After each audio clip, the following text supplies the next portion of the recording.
Om Samatha Sadguru Sri Sainadhaya Namaha. Sai Baba of Shirdi and his teachings.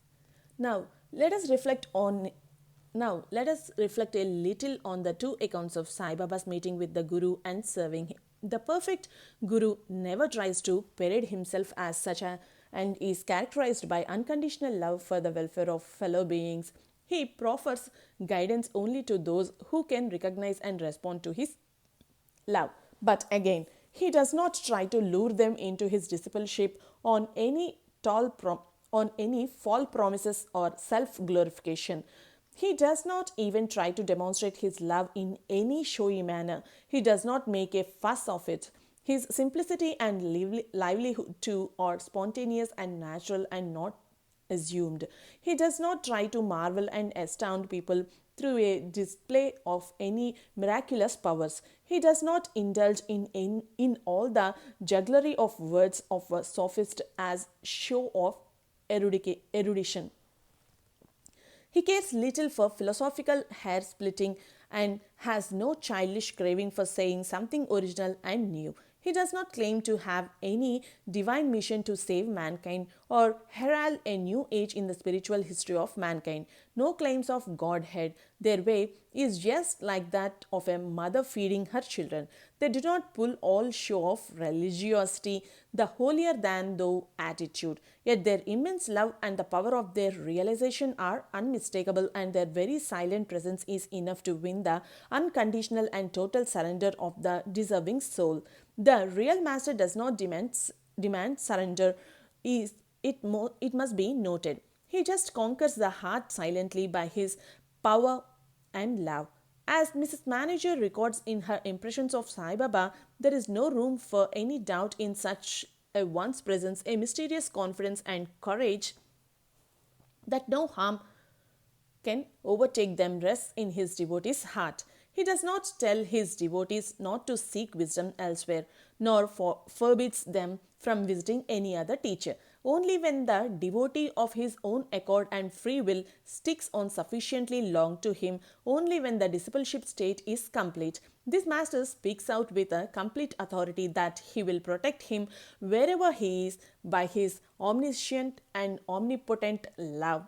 It is important to note in the above account that the worthy disciple just forgot all about his possessions and home, and he was not specifically instructed either to live with them or to surrender them for the master's mission. Indeed, the real master is only a giver and never demands for anything. Even the final demand for the meager dakshina, it should be noted, is not for the coins. In fact, it is the final and the only teaching that matters. He is assured of protection and guidance wherever he is, to keep this in clear view through the loving remembrance of the Guru is the first coin. The courage to face and accept every situation without being anxious about the results is the second coin. A little thought would reveal that in fact this final teaching is the implication of the cardinal teaching Allah Malik. The first paisa is the first word in the phrase and the second word is the second paisa. Together they represent the spiritual state of the master. Under the show of demanding dakshina, the master has indeed given himself totally to the service and protection of the disciple. In spite, it is the Guru that affords dakshina, and it is for the disciple not to lose it. It is evident that one cannot be a teacher without being a living manifestation of the heart of his teaching. He is the way and the goal, and such is true life. It is important to note that the Guru has not told the Chela to do anything, nor did he prohibit anything. The disciple himself has to decide these matters in the light of his only task of standing up to the dakshina he has offered to the Guru. The spirit of this demand for dakshina is brought out by a beautiful story in the Hindu spiritual lore. A disciple who was enlightened by the grace of his master wondered what he could offer his teacher in return as an expression of his gratitude. The master said, keep to this state of realization, and that is the only dakshina I demand. In the complete account of this episode, Sai Baba mentions clearly that he silently bowed to his master. It is worth pointing out the Hindu gestures of salutation, a joining of the two palms together signifies this promise of this on his part made to his master. The hands which a man naturally uses in striving and craving and perhaps in fighting are now joined together in surrender to the protection and guidance of the omniscient and omnipotent Guru. While one of the palms represent the first paisa, the second palm the second paisa. The joining of the two teaches us that Nishta has to be supported by Saburi and Saburi has to be supported by Nishta. These two together henceforth constitute his heart, his whole attitude to life. The gesture of bowing the head is an acknowledgement of the realization that there actually is no such entity as the self in him beyond what God has created and what he guides. The disciple sees the loving manifestation of the truth in the Guru, and having realized the truth unresolvedly assents to it. That is bowing. As as a sincere and heartfelt expression of this recognition, the act of bowing follows only after the disciple is won over by the genuine experience of his master's love. Such salutation was not made by Baba as a mere formality and at the outset. We must remember how Sri Ramakrishna Paramahamsa encouraged young Vivekananda to test him as much as he needed and accept him only when he is certain. It is only the ignorant, self-styled gurus that demand salutation, obedience, surrender, and unwavering faith in them as conditions to realize. Without having learned from experience that the guru is worthy of such, it is mere hypocrisy to do so. That is why Sai Baba used to put it cryptically, all the dealings here are in cash and never in credit. Note the pun on credit. It is also important to note that Sai Baba, who was actually aware of his own inadequacy at the outset of the episode, did not timidly cower before the learning of his three companions.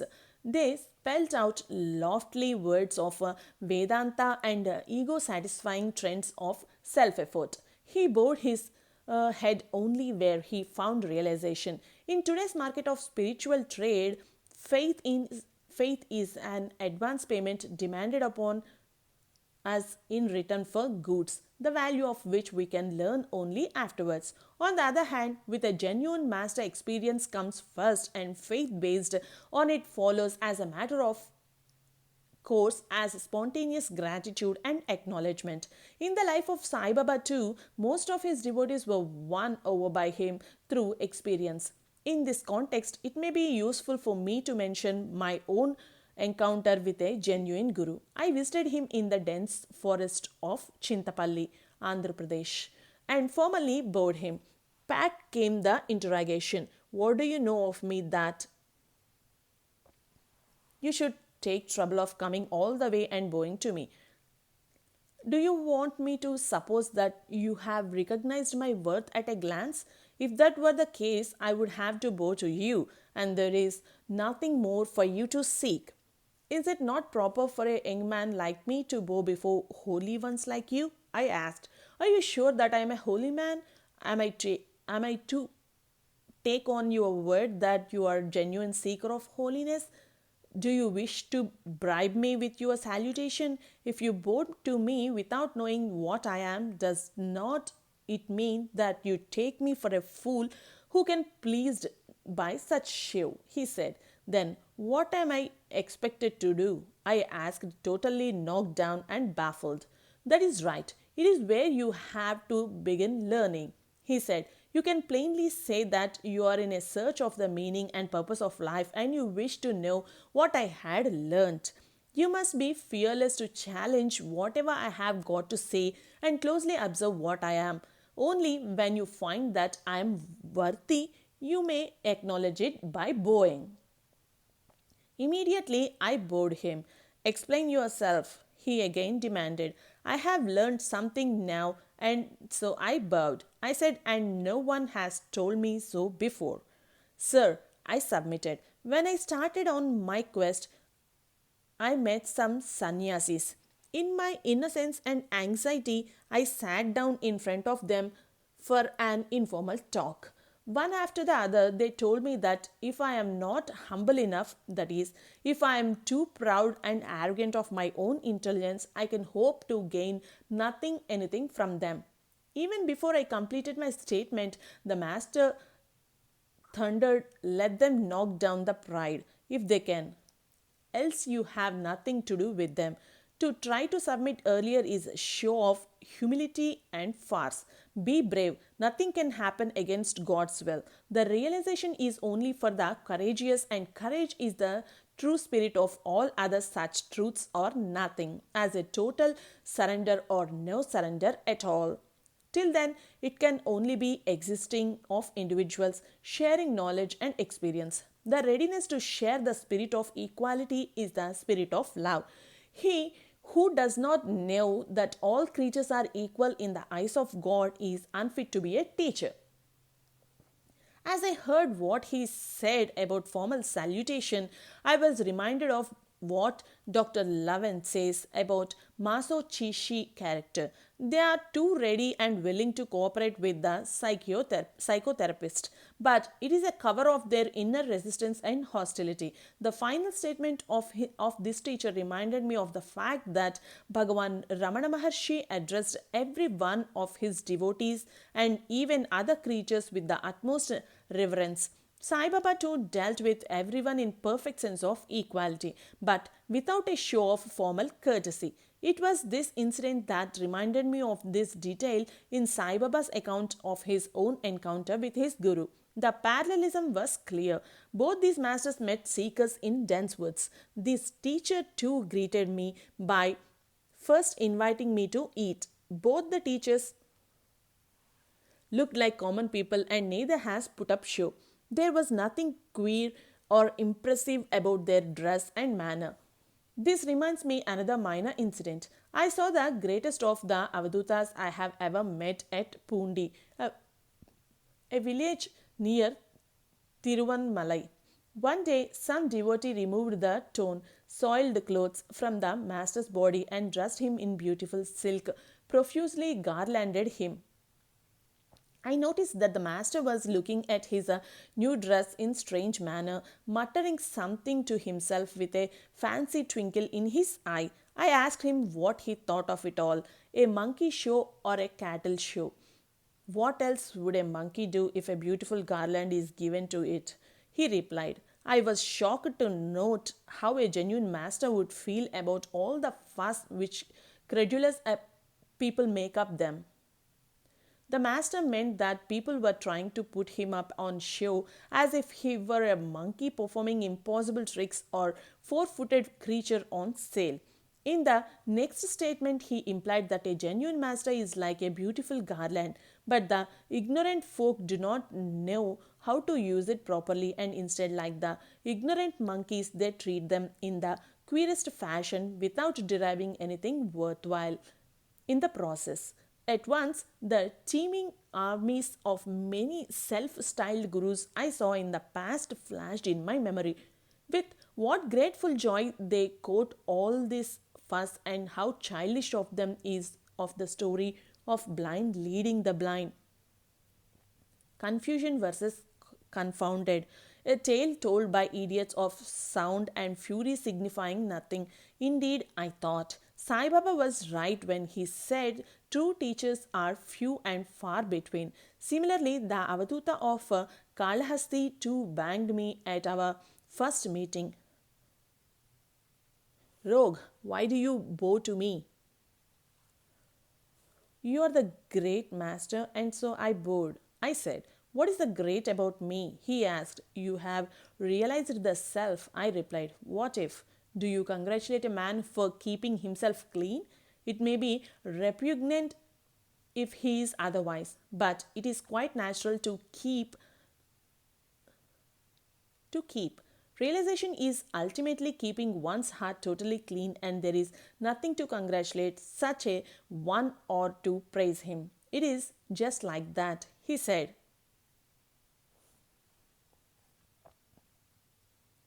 What abyss of difference between the true and false teachers? Perhaps it is to corroborate every letter of his account of his own discipleship that Sai Baba inspired me to visit so many masters, true and false. In one of his queer reminiscences, Sai Baba tells us that he once served a fakir. The latter was one day invited to a feast in the village, and he took young Baba to that home. He ate to his fulfill and told Sai Baba to carry delicious food home. By the time Sai Baba reached home, the fakir too was there and sat for another bout of eating. At the end of the narration, Sai Baba frankly says that such a one cannot be a true fakir and that true fakirs are rare. The teaching is clear. One can serve and help anyone and serve with loving reverence that is due to any creature of God. But one should not bow down before everyone in false humility and show of faith. Om Samartha Sadguru Sri Sai Nathaya Namaha.